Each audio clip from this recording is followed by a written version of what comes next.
Hi, boys and girls. This is Miss Rag, and today we're going to read A Pocket Full of Kisses. This book is by Audrey Penn.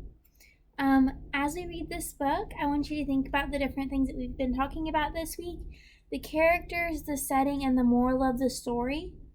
And I want you to make sure that you can find the title of the book, A Pocket Full of Kisses, and the author, Audrey Penn. You're going to be finding the title, the characters, the setting, and the moral of a book that you read on your own for your activity today. Okay, so now we're going to read A Pocket Full of Kisses. Chester Raccoon sat in the hollow of a tree stump and pouted. "Please, can we give him back?" he asked his mother. "I'll be really, really good if we give him back." Mrs. Raccoon smiled tenderly. "You're already really, really good, Chester, but I'm afraid no matter how good you are, we can't give him back. Besides, I thought you liked having a little brother."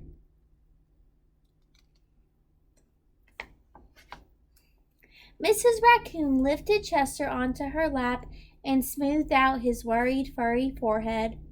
"That's what little brothers do," she explained in a very motherly tone. "It's no different than sharing the woods or sharing the stream or sharing the food we find. Ronnie wants to be just like you." Mrs. Raccoon placed Chester on the ground and smiled at him with the soft, loving eyes he knew so well. "I think someone needs a kissing hand," she said, in a voice that was warm and inviting. She took Chester's hand in her own and spread open his tiny fingers into a fan. Leaning over, she kissed him right in the middle of his palm. Chester felt the warmth of that kiss rush from his hand up his arm and into his heart. And when he pressed his hand to his cheek, he could hear his mother's words in his head. "Mommy loves you." They said, "Mommy loves you." Chester grinned so wide, the tips of his silky black mask crinkled upward. Even his cheeks flushed to a primrose pink. He was the happiest raccoon in the forest. Then, in the blink of a moment, all the joy went out of the little raccoon. His pink cheeks paled, and a stream of tiny, hot tears fell like spring rain down his sad little face. Even his silky black mask drooped as he watched his mother reach down, take Ronnie's hand in her own, open his tiny fingers into a fan, and kiss his brother right in the middle of his palm.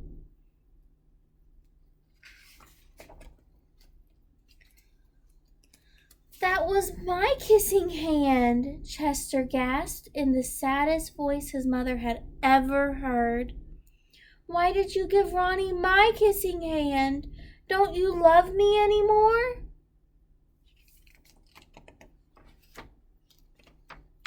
"Oh, Chester," cried Mrs. Raccoon, "of course I love you." "Then how come you gave the baby my kissing hand?" asked Chester.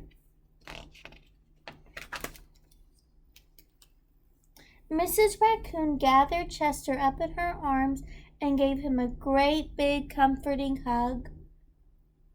"I would never give Ronnie your kissing hand," she assured him gently. "That was his kissing hand. Now you each have one of your own." Chester wiped away his tears and settled in his mother's lap. "If you give both of us kissing hands, won't you run out?" Mrs. Raccoon laughed. "Would you like to hear a story?" she asked Chester. "About kisses?" "About stars," said Mrs. Raccoon. "Every night, just before the sun goes down, it reaches out with its rays and touches every star in the universe.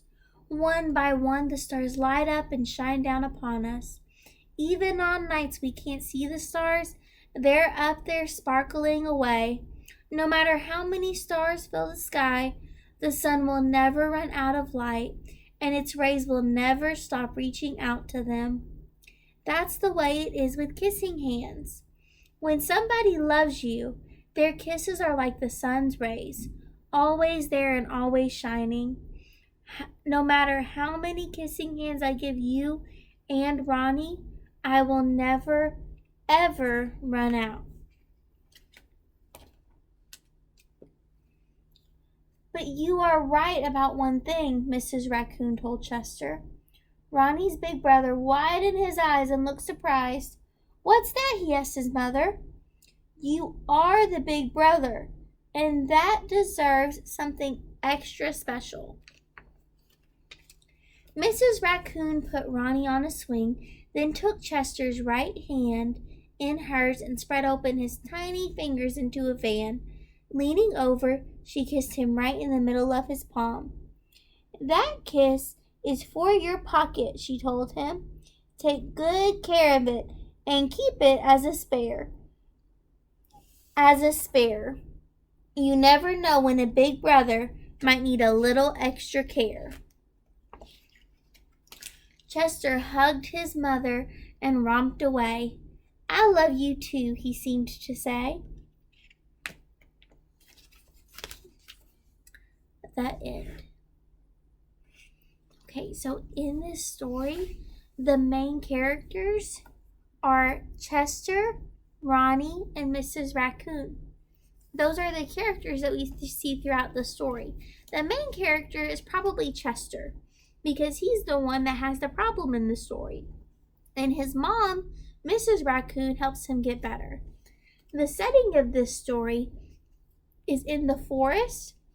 We can tell that by looking at the pictures. Last week we talked a little bit about inferring from the pictures.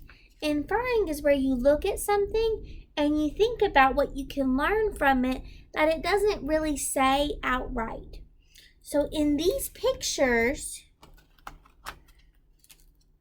we see a lot of trees, we see foxes, we see an owl, we see a deer a little bit earlier, we see a bunny. Where's the deer? I know there's a deer in here.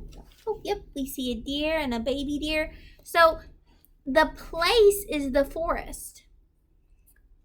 This story happens throughout the day because in the beginning, it's sunshine.